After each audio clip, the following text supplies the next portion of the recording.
Το ΝΑΤΟ είναι ένας βρικόλακας που για να επιβιώσει πρέπει να πίνει το αίμα των άλλων.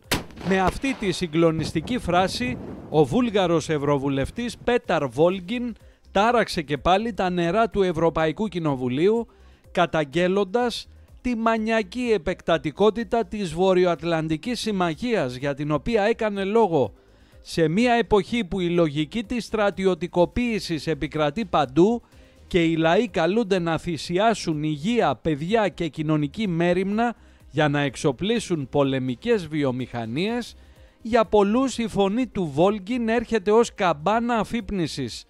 Ο ίδιος δεν μάσησε τα λόγια του. Το ΝΑΤΟ, είπε, δεν έπαψε ποτέ να υπάρχει μετά τον ψυχρό πόλεμο, αντίθετα μετατράπηκε σε ένα παρασιτικό βαμπύρ που επεκτείνεται αδιάκοπα, προκαλώντας συγκρούσεις και στρατιωτικές αναμετρήσεις όπως αυτή στην Ουκρανία, και όλα αυτά προς όφελος των εμπόρων όπλων που πλουτίζουν την ώρα που οι λαοί πληρώνουν με χρήμα, με πόνο, με αίμα. Уважаеми колеги, НАТО трябваше да се разпусне веднага след края на Студената война, както стана с Варшавския договор.